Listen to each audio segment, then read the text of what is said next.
Hey, what's up, everybody? Welcome back to the channel and some more Hail Caesar coverage as we take a look at the Middle Imperial Roman today. So thanks so much for tuning in, guys, and appreciate everybody hanging out. So this is an interesting one too. So sort of the Roman army in transition here. So still a pretty powerful list, especially if you know what you're doing with it. But certainly some changes to the previous Republican and imperialists that we've looked at.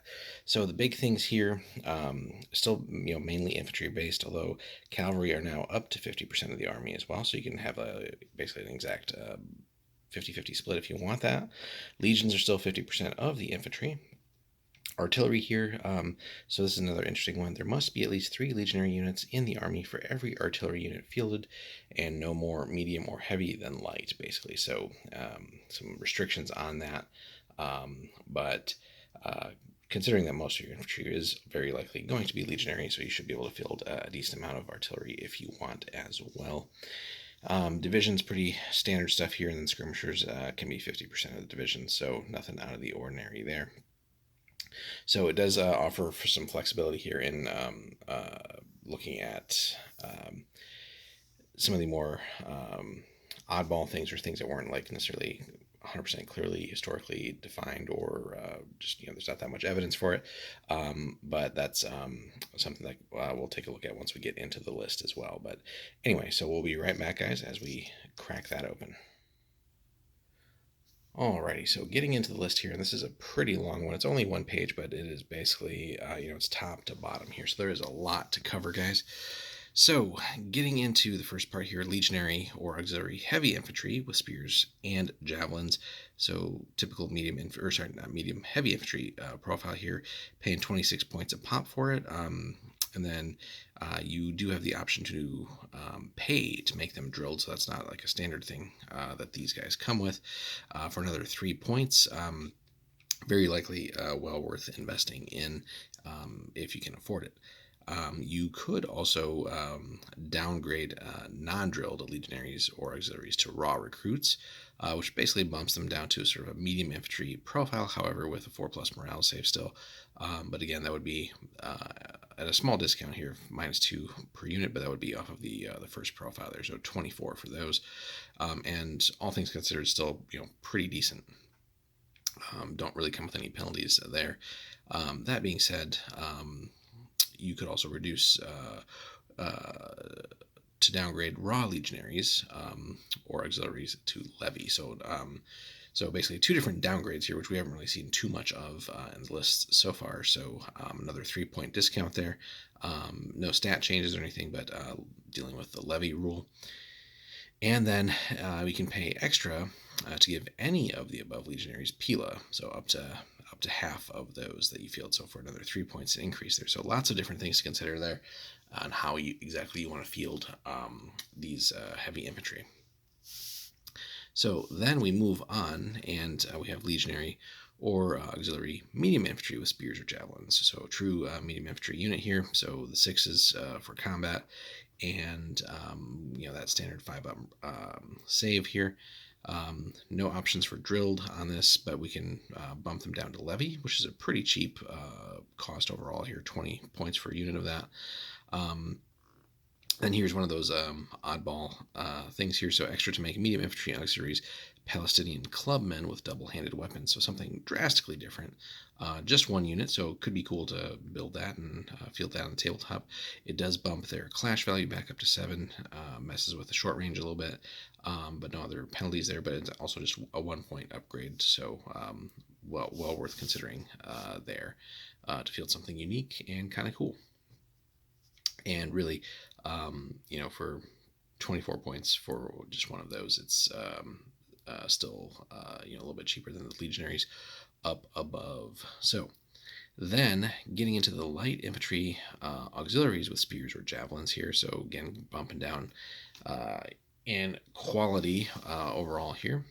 So getting into the 5s and 6-up saves. 20 points base for these units. We can also make these lanciari with long spears and javelins. So a nice little upgrade there.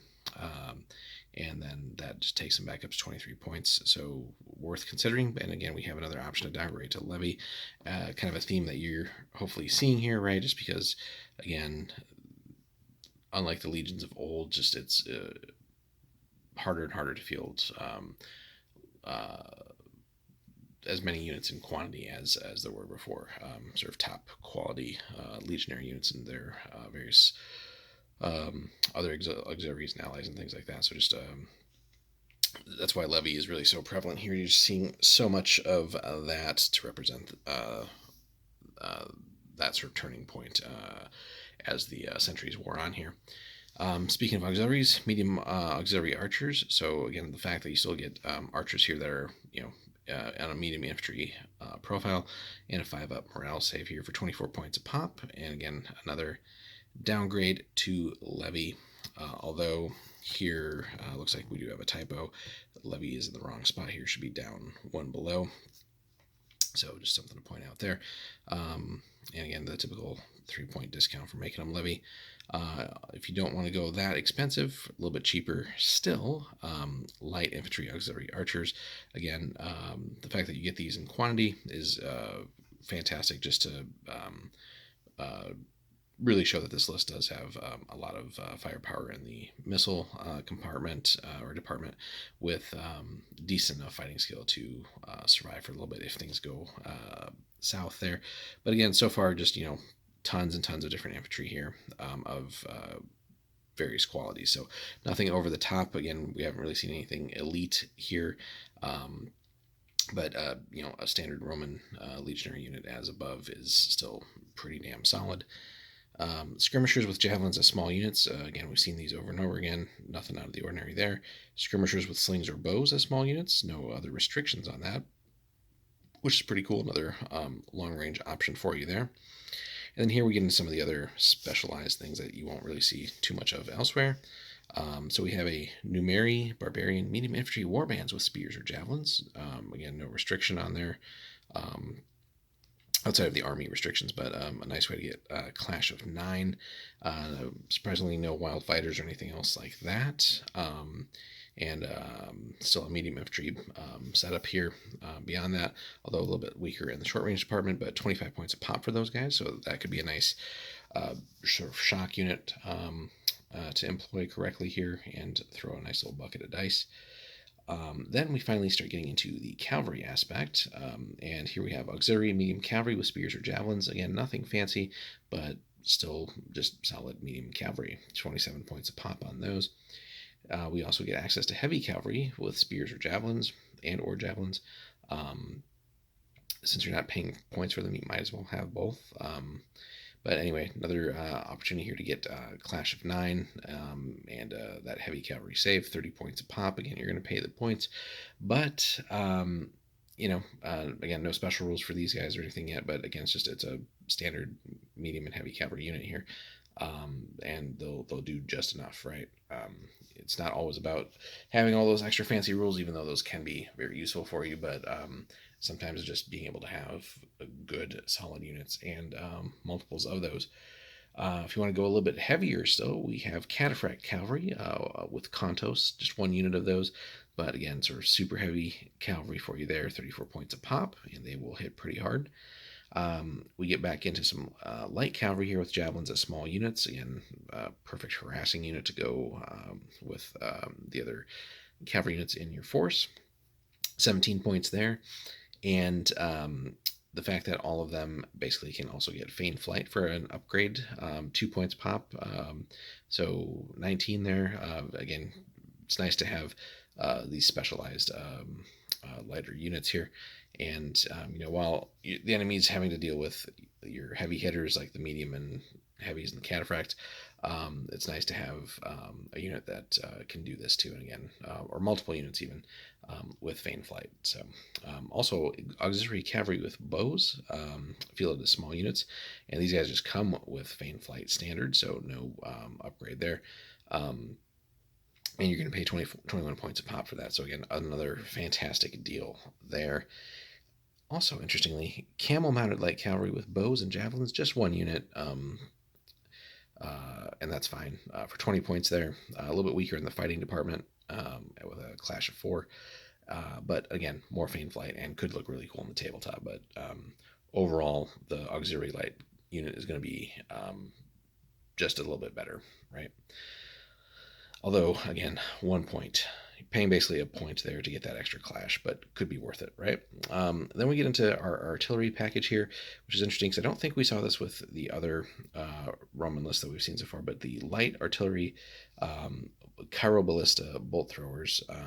So they do their thing. Again, fantastic range support here in this army still. Rome can actually just be an absolute nightmare if you're going heavy with the ranged here and just softening up enemy units that don't or enemy forces that don't have that great of a morale save, especially if your dice are working. And the fact that these guys are drilled too is pretty cool. So that's the interesting part there. 18 points a pop. We have medium artillery onagers, 20, and then heavy ballistae at 23. So again, just a wonderful package of artillery here that can just wreak all kinds of havoc. So kind of circling back around to what we were talking about earlier. So again, you have that 50-50 split between infantry and cavalry that you can pull off there. But certainly worth incorporating as much artillery as you can here, just to have sort of superlative ranged firepower in this list. And again, if all those ranged forces that you have are softening up the enemy, then your remaining units that will be doing the heavy lifting here in the combat for you should shine perfectly well, despite any lack of things like elite in this force, not too much drilled outside of a couple things, right, and other special rules. And that's fine. You don't necessarily need all those things when you have all these other things sort of working in concert. And that's really where, again, the Roman list can just be so scary if employed correctly. And just, the fact that we have so many different things that we can throw at the enemy. So they essentially have an answer for everything, even if it's not the best in its given role. It's when all this stuff comes together that it truly shines. And here's the bright spot, too, as we get to the end. So one commander per division, all commanders, including the general, have leadership 8. So again, as you would expect from the Romans, even in this later period. But the fact that they've blessed us with the ability here to get leadership 9 as well. So this is still a very scary, very potent, very functional list, even if it's, again, Middle Imperial time period here. This is very, very scary. Again, with a competent commander, and should handle contemporary forces and anything else really that you want to throw at it. Still going to be a tough nut to crack. And again, leadership 9 just lets you execute in general so many more things and be a little bit more aggressive. So just a fantastic list. So that being said, a little bit of changes here as far as what the army's going to look like. Some tweaks here, some oddball units that should be fun to collect and paint up if you do want to include those. But it's a fun list that is going to be a little bit different than that sort of classical time period here between the more Republican Roman list, Caesar's time period, and then the early imperial list that we've kind of covered so far. So you really can pull off a couple neat things here if you want to research it and sort of see what the Roman army from this time period would look like. So again, on the hobby side, you can have some fun with this too, and this isn't always one that's played as much as the other two that we mentioned. So could look really cool and could be a fun period within the larger antiquity here that is worth playing. So hope you guys enjoyed here. Let us know if you have built and played an Middle Imperial Roman list. Be interesting to hear what you guys have come up with and how you feel with that and what your successes have been. Let us know in the comments, guys. Again, should be really interesting to hear from you. And then if you've been on the receiving end of this Roman list, let us know how you fared against it, and what were your successes and losses have been on that as well. So make sure you hit that like and subscribe as well, guys. That helps us continue to grow. And then if you do want to support the channel a little bit more, check out the link in the description. That will take you over to Warlord. Anything you pick up from there will come back and help support the channel. And we appreciate everybody who's been doing that as well. And then finally, if your local store does not carry Warlord yet, you do want them to, just check out the info below the link there in the description as well. So again, just another way to help spread the hobby and make sure that your local scene can get in on that. So hope you guys enjoyed. We will continue on. I think we have Persians coming up next, so we'll take a look at that and stay tuned for more. Hail Caesar, guys.